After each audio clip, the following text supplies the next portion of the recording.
ሰላም እንዴት ናችሁ? አሁን ማሳያችሁን ይሄን iPhone 5s iPhone ዲዛይብል የሆኑትን እንዴት በቀላሉ ማስተካከል እንደምንችል ነው። ወደ ስቴፑን ልሰዳችሁ። ያለ ደስ ከሰካችሁ ኋላ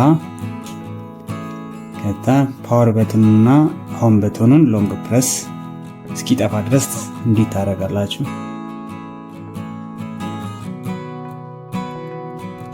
ልክ የአፕል ሎጎ ሲመጣ ፓወር በተኑን ትለቁትና ሆም በተኑን ጫን ትሉታላችሁ ማለት ነው።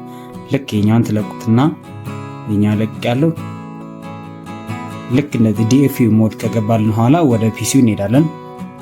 የአይፎን ፊርምዌሩን ዳውንሎድ እናደርጋለን። የአይፎን 5s እዚህ ዌብ ላይ ትገባላችሁ። ipscw.me ጎ ካላችሁ ኋላ አይደንቲፋይ ማይ ዲቫይስ የሚል አለ። እሱን ክሊክ ታደርጋላችሁ። ዘን የአይፎን ሞዴል ከጀርባ አለ። እሱን ትጽፋላችሁ A1533 የሚለውን ዘን A1533 አይደንቲፋይ ማይ ዲቫይስ ስትሉ ቀጥታ ወደ ፊርምዌሩ ሪዳይሬክት ያደርጋችኋል። ይሄንን 3GB ክሊክ ስታደርጉ የዳውንሎድ ፔጅ ይመጣላችኋል። ዳውንሎድ ታደርጉታላችሁ። እኔ ኦሬዲ ዳውንሎድ ሞዱን አስጀምሬዋለሁ። ዘን ወደ iTunes ተመለሱና ዳይሬክትሊ እንደዚህ ያመጣላችኋል። ዘን የሪስቶር ሲመጣላችሁ ሽፍትን ተጭናችሁ ሪስቶር ትሉታላችሁ። ዘን ፓዝ ያስመርጣችኋል። ዳውንሎድ